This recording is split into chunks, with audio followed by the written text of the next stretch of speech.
Hey y'all, it's Mrs. D Green. How are you doing on this lovely Thursday? It's April 3rd, 2025. I hope you're having a fabulous day, afternoon, evening, whatever time of the day you're watching this.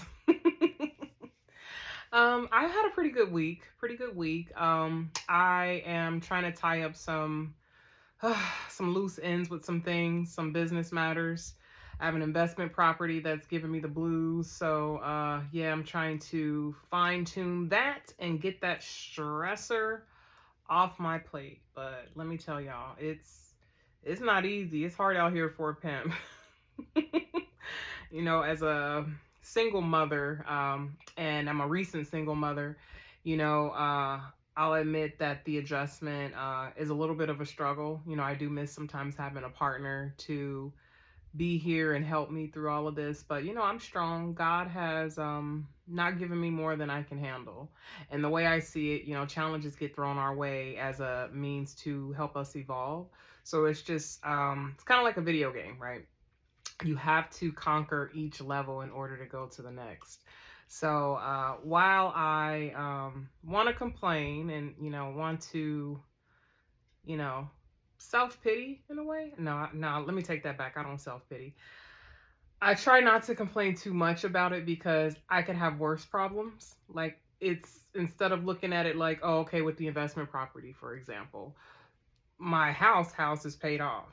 So the fact that I have two properties, and I'm a single person, raising my daughter, that's a blessing. That's a problem that some people may have. So it's like, you have to be thankful for what you do have and don't complain about what you don't have. It's that balance, right? Just yesterday I was outside in my backyard shooting archery. I shoot bow and arrow. And I was just thinking to myself, it's such a blessing to have that space, because I live on a little bit over half an acre. So I can go outside and shoot. My daughter's jumping in the trampoline, my dog's running around. So, there's a other side of the coin, So I try to keep that balance of being appreciative and being leveled and just thanking God for everything thrown my way, good and bad, right? Because it just helps me internally evolve as a person. But anyway, I didn't come here to talk about that. It is in theme, though, with what we are here to discuss, which is the urgent life. We got our book here, Miss Bozema. Almost done with it. This time around, I was planning on reviewing chapters 10 and 11 originally. But y'all, when I started going through the chapter, that was a long chapter and it had a lot going on. Chapter 10. So this review is only going to be chapter 10, but chapter 10 is robust, okay? So we'll have a lot of material to cover. But before I get into that, please like, comment, subscribe, and share, okay? Not necessarily in that order. Just show your girl some love. All right, so let's go ahead and start with chapter 10. Chapter 10 is called Healing from the Break. So, healing from the break. Now, as you know, I have my notes, so bear with me as I look down. So, like always, she goes back and forth between time periods. She starts this off with calling off the divorce. So, she was calling off the divorce. And she said that in relation to everything else she had to do, which was plan her future without Peter for her and Lael, that calling off the divorce was easy because that was the logical part. But it was all the other stuff that was emotional, because then she started to, go down the list and think of everything, and then she started, of course, regretting losing that time with him, and then she started realizing emotionally, while she had figured out things logically, that emotionally she still wanted more time with him. So yeah, that was, like I said, that emotional toll, that's got to be a different level, when you're slowly losing your spouse, as opposed to, like, you all know, my husband passed away abruptly. I didn't get a chance to say goodbye to him, so that shock, that impact was there. But for her, it was like a slow incline. But I can just imagine like the emotional toll and just the wavering she went through, maybe day to day, moment to moment. And, that slow process of the inevitable coming. So I don't know. I give praise to people that go through that, when you're preparing for someone's death, because I can't imagine the build up. You're thinking about all those moments they're gonna miss. You're having regret of moments you missed with them and you could have had. You're thinking about, oh, we're not gonna have these moments anymore. Restaurants, events, all of it, all of it. I can just imagine it. It's a lot. It's a lot. So, all right. So we go back to a time where it's a few years before they call off the divorce. So I want to say Peter passed away in 2013. So this has to be maybe around 2010. Yes, this is 2010. Okay. So she says that when they made that decision, as they were separating, it wasn't dramatic. So they maintained that respect, civility, and their day to day. They took care of Lael as if nothing was going on. They lived in two separate places. But she said to make up for that ease of transition with Peter, other things in her life, the universe always wants to balance us, right? Other things in her life started happening. So she was back at PepsiCo, and no, I'm sorry. She left PepsiCo. Her dad moved in with her because her dad suffered a stroke. So while her dad was living with her, they had to have that balance of, I guess, the finances being placed on her, because she was still getting money from Peter, but losing that big income, it hit her at a time where she didn't need it. And then she started at Ashley Stewart. I didn't know she worked for Ashley Stewart. She's never mentioned that openly. Yeah, she was the head of marketing for Ashley Stewart, and she said she didn't last long there because she was there during a time where social media was starting to pick up. So I guess a lot of marketing professionals were starting to take advantage of social media, which was smart. But Ashley Stewart's practices were sort of antiquated. Like she even mentioned in their stores that they didn't really have computers. So they didn't have a lot of software that they were working with, keeping up with the time. So someone that's forward thinking, trying to work with leadership that's not thinking like that, that's kind of what I mentioned when I went in that pop culture rant. It's easy for people to criticize what she was doing when she was in those top roles, but you don't know what goes on in the background. There's people that she still has to answer to as well. So I'm glad that she, mentions that story in the book, because that's exactly what my intuition told me. Yeah, people could say all these negative things about her in the press, about what her work ethic was like and how she didn't deliver on certain initiatives that she had for companies, but just because you're the boss doesn't mean you have the execution power. So it's like, oh, okay. And then she said, life was surreal for her. So she's going through all of this, but kind of felt out of body. Like she was just a robot, kind of like just moving through it, powering through it the best way that she could. And then her dad, it's funny, as we know, he and Peter had a pretty rough beginning, and their relationship, it was hard for them to bond or whatever throughout the years, and they had grown into an amicable relationship. So when they separated, her and Peter, her dad was worried about, how that would look for her, being a single mom, and what the relationship would be like with him after that, because he didn't envision that for her. But, you do what you have to do. And she said she was confident in herself making that decision, but because she had that expectation for herself and people had a certain expectation, or so she perceived, she didn't want to feel like she was being judged for her decision. So she had a little bit of insecurity behind that decision, but she had to choose her peace, she had to choose her happiness. So when you do that, you really can't care about what people think and how they see you, right? You got to do what's best for you. And then she said, dad was recovering, Lael's teething, he was recovering from a stroke because he had a stroke. That was the reason why he moved in with her. And then with her new job, while she was a shell of herself and going through it, there were times where she felt like she was drowning. I kind of felt like that this week myself. So I had to just go outside and shoot because I needed to decompress mentally. I wanted to throw my computer when I was at work. All right, so she said that she was distracted by some of the nuances of the transition, and she kind of worried about things financially, but remained hopeful because she ended up losing her job at Ashley Stewart. So that was a time where she took some time to turn inward and kind of change up her routine. So, for example, she mentions how, she wasn't really I'm sorry, a morning person typically, but because she has so much on her plate, she found herself waking up at dawn, just, with her thoughts and, trying to just maintain the day to day and plan the next steps. I can understand that. Then she said, out of nowhere, she got a call from PepsiCo. So PepsiCo actually wanted her back to fill in for someone temporarily. And then she said she had this need because Peter had moved out. He moved into an apartment down the street from their townhome in New Jersey.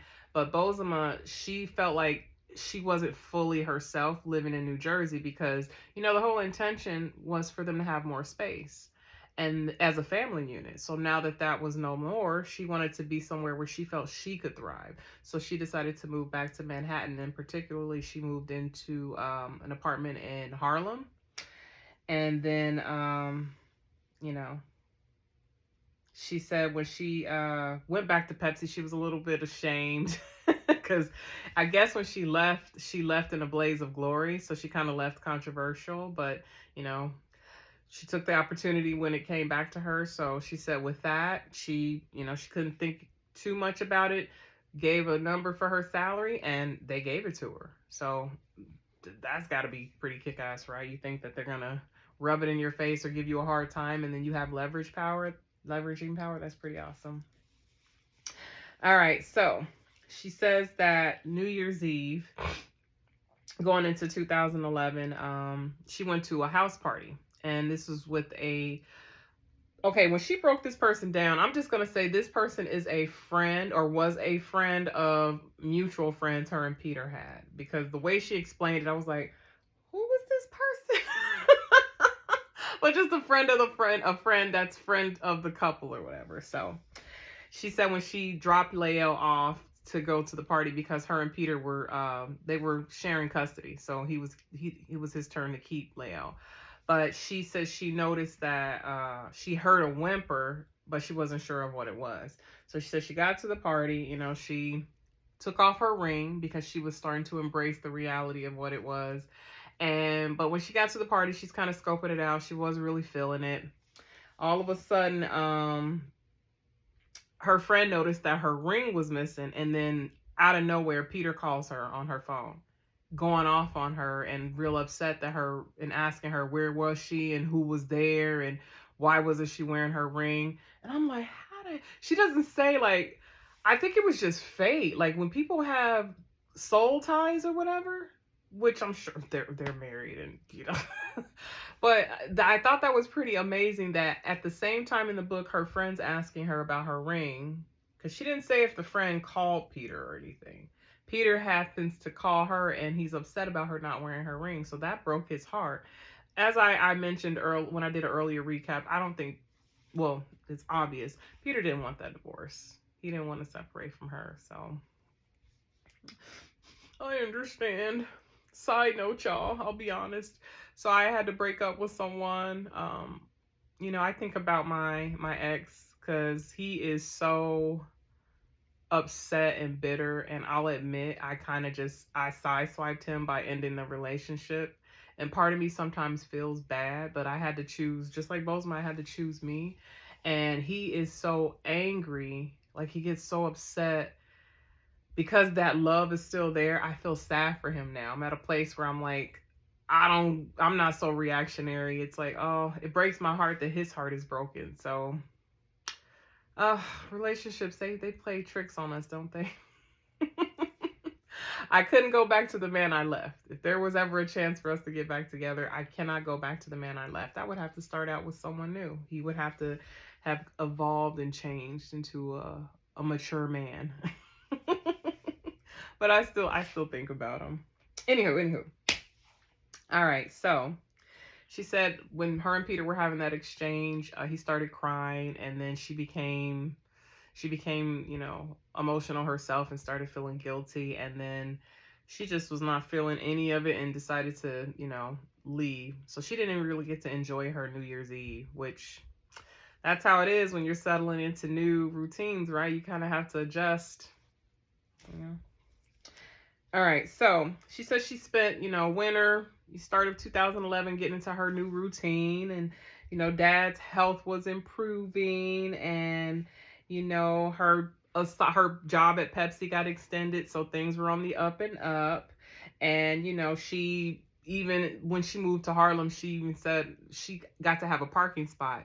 And Harlem is on the island of Manhattan. If you know about Manhattan parking, you know that her having a spot even in Harlem that's pretty dope, because it's a premium to have a parking spot. It's expensive to have a car living in New York. Think about it. You got to pay for sometimes spots monthly are like equivalent to like the rent of an apartment, plus insurance, plus gas. It's no wonder people in New York don't drive.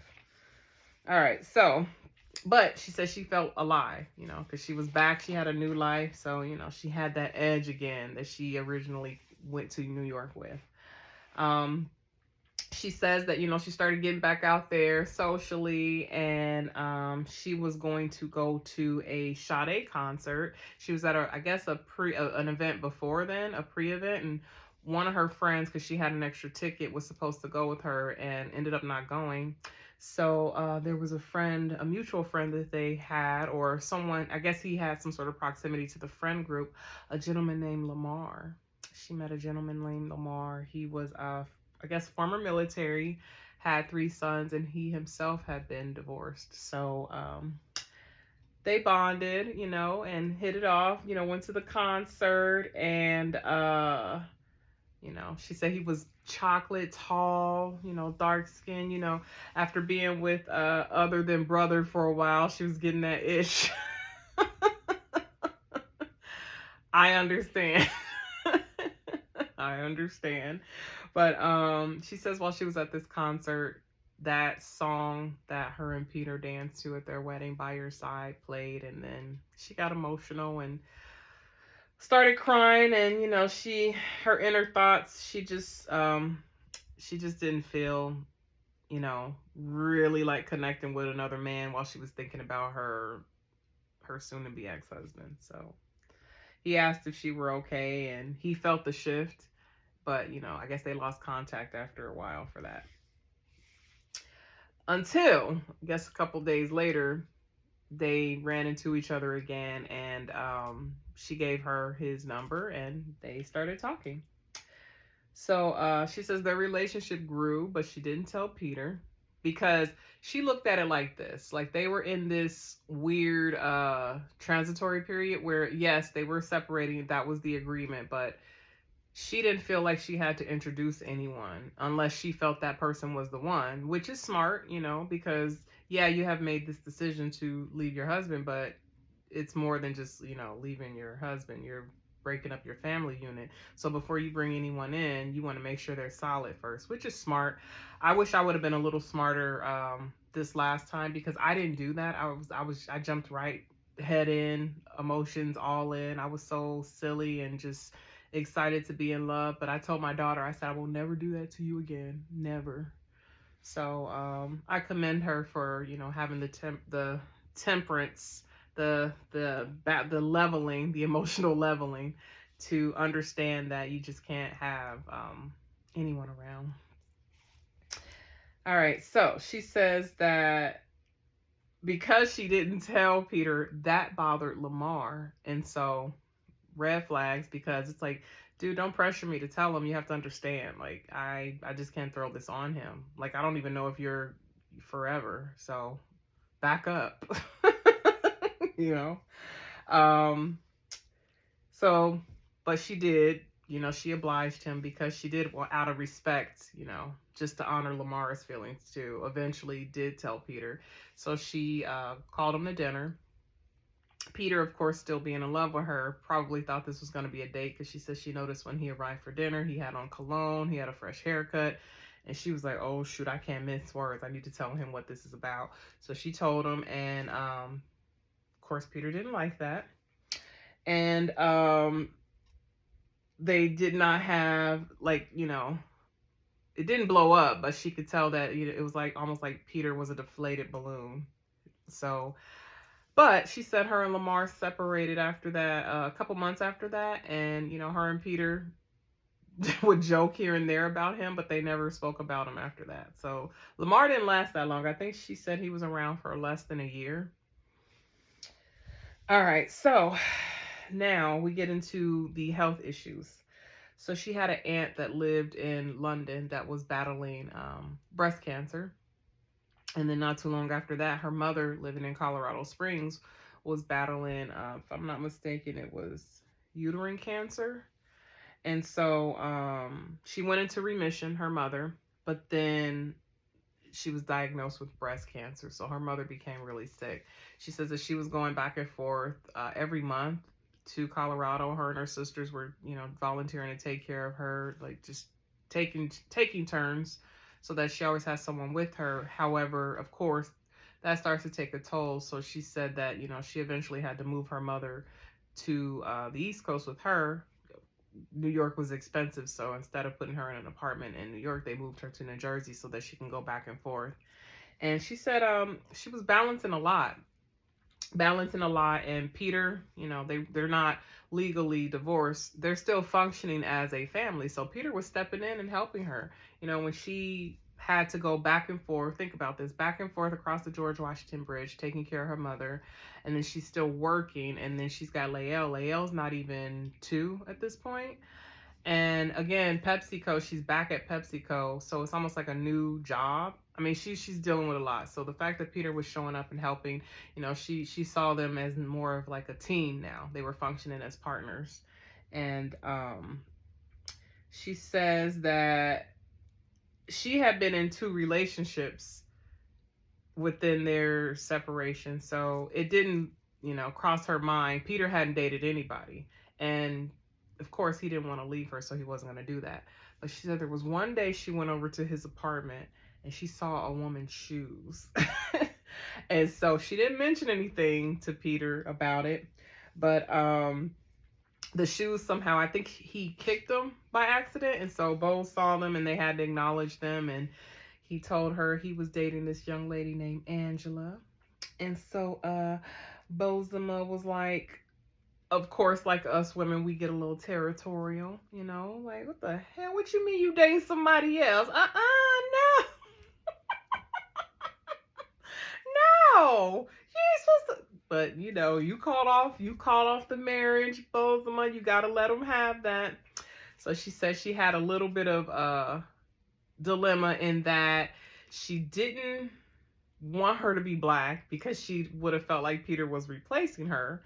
But then she also didn't want the woman to be white because she felt like she had a victory because the white girls were jealous of her having Peter.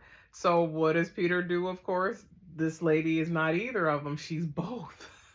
So Angela was biracial, and she said she was more of Peter's speed. So she eventually grew to like Angela because Angela was very earthy, and she always smelled like, she said, like Dove soap, had curly hair. Like she was a cute lady. Total opposite of Bose, because Bose is a glamazon.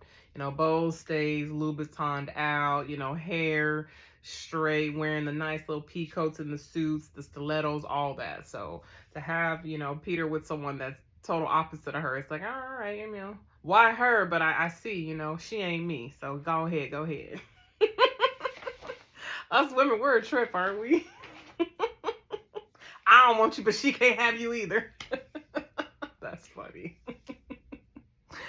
All right, so she said, so there was a good little rhythm they developed. She would go over and, her and Angela had good exchange. And So one time she was going over there, and this was in May. So mind you, Lael was born in May, so this is around Lael's birthday party. And so she said she noticed that there was a lump on Peter's on his throat. And so she said that he went to the doctor. Doctor said it was something with his tonsils. Got his tonsils removed, but then they noticed that there were some abnormalities in his tonsil area. So they conducted an exam, took some tissue out, had it checked, and turns out Peter had Burkitt's lymphoma. Was it Burkitt's lymphoma? A rare form of cancer. So she said cancer was just attacking her from all angles. So her aunts, her mom, and now Peter. So then she said she then now had to juggle taking care of her mom and Peter, plus Lael, plus her, her job. But Angela, so Angela was kind of like a sister wife. Angela and her would now trade places not trade places, but they would take turns taking care of Peter. So she said that's when her and Angela actually started to bond a little bit more and grew closer because who knew, they could work together to take care of a man that they both loved in different ways, but they both loved. So it worked. She said, now this, she said that she wished she would have maybe asked for more help at work. And I get this because she was so overwhelmed and she had so much going on, but she didn't want to give a voice to it because she figured this was probably her karma for calling, wanting to get the divorce. And she thought maybe if she just deals with this difficult time in her life, this is God kind of redeeming her for something better. So she was taking this as if this is something she has to deal with. So she didn't want to complain about it. But I know that's an inner struggle because it's like you're battling all of this alone. You have to talk to somebody, therapy, friend, someone, when you have so much on your plate. You just got to let it out. But she said that, yeah, that's what she said. Felt like enduring those grueling days would be the sacrifice that allowed her to find peace on the other side. So yeah. And I kind of agree with that. I'll explain to you why. So, there are people who, like my mother, for example, she's super histrionic. So when I was dealing with like complicated things or whenever she gets into this, and my mom's voice is very high pitched, mind you.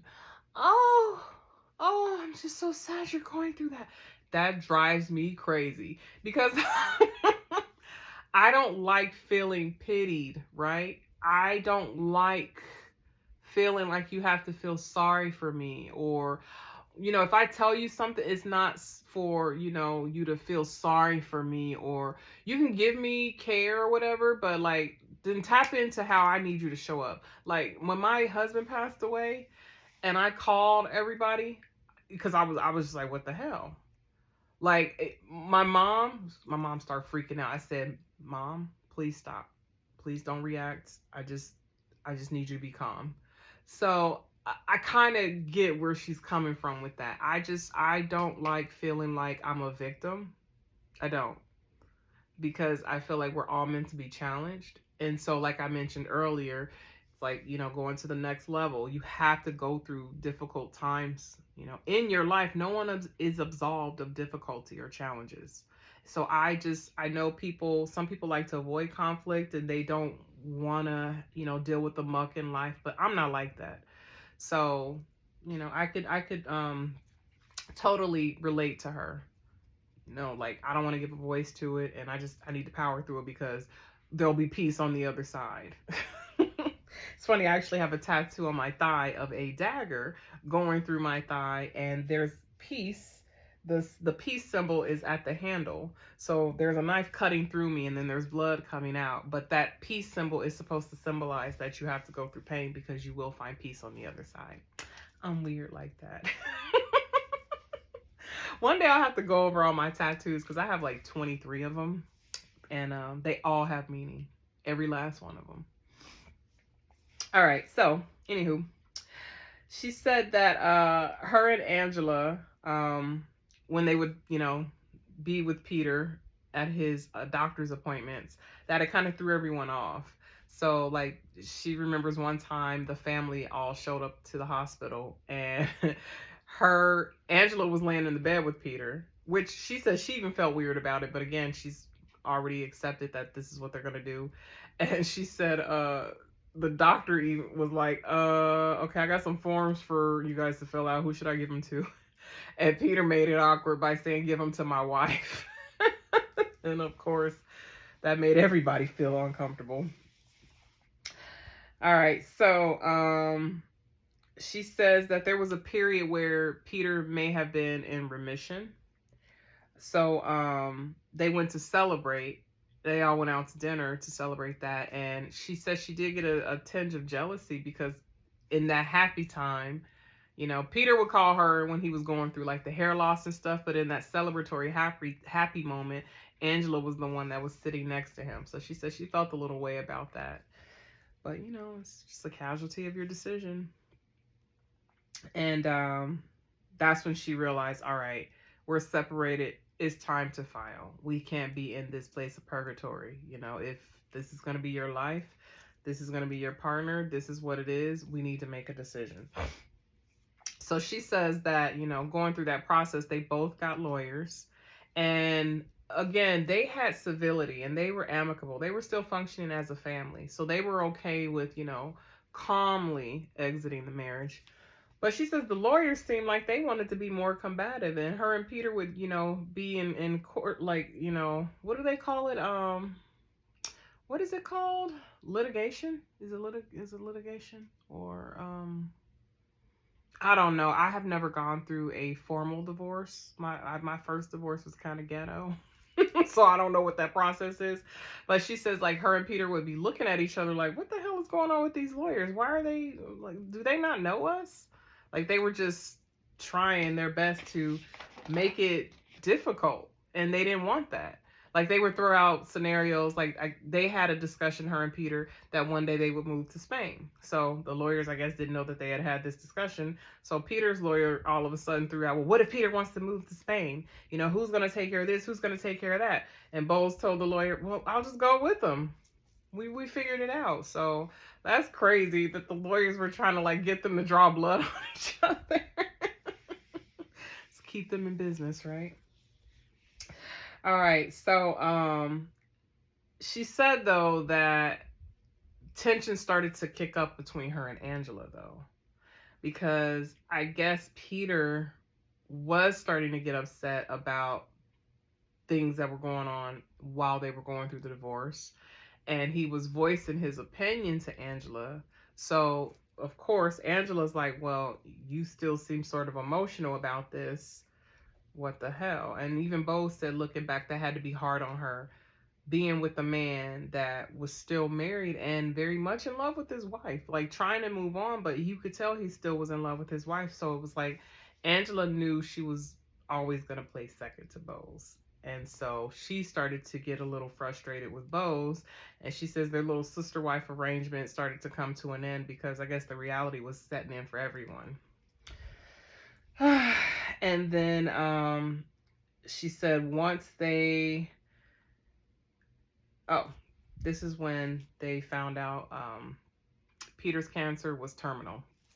She says that there was a shift in the dynamic altogether. And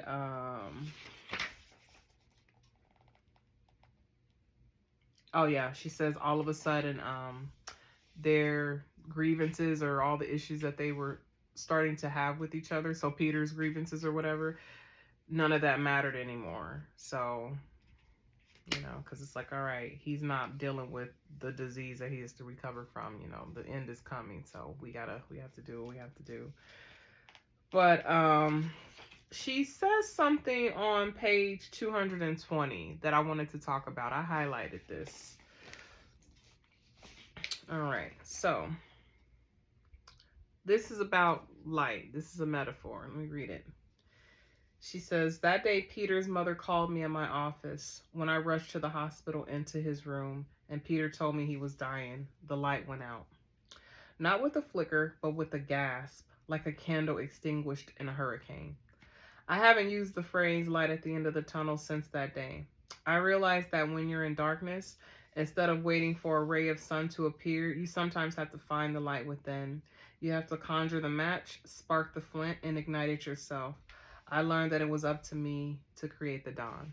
Yeah, yeah. So on trend with most of the things that we've been discussing tonight. That was the end of chapter 10. So yeah, I agree with that. It's like it's not that you're pretending nothing is happening. It's you're trying to push through in spite of what's happening. You know, you have to be resilient, as resilient as you can be. Now, we're not robots, obviously, right? We feel and we get depleted. But if you have a little bit of hope, try not to be bitter, try not to be bogged down by the negative emotions of it all. You'll come out through it. You'll come out through it. Feel it though. Definitely feel them, but don't allow them to overtake you in the experience, because that could take you on the other side and down a darker path, in my opinion. So it's crucial to always try to maintain that flicker of light, as she mentioned, right? So that's kind of what we were talking about all night. All right. Like I said, that was chapter 10. It was pretty meaty. I'm gonna leave it there. We'll pick up again. I don't know if I'm gonna do 11 by itself or 11 and 12, because then 11 and 12 is gonna be a lot. So we'll see. We'll see how that goes. But on that note, I'm gonna leave you. I hope you enjoyed my very eventful and colorful recaps, as always. I appreciate your support. Please don't forget to like, comment, subscribe, and share. Not necessarily in that order. And just let me know what you think of the book so far, okay? Have you guys been watching that reunion? I haven't, but I've been listening to a lot of the recaps on it, and yeah, they're not making Bose out to be the best, but it's show business, right? So I'm still loyal to her. All right, y'all. I'm gonna go ahead and call it a night. Probably. Oh no, I'm gonna do my White Lotus season 1 recap, episode 3. So why don't you go over there to that playlist and check that out? Okay. All right. Have a good night. Bye.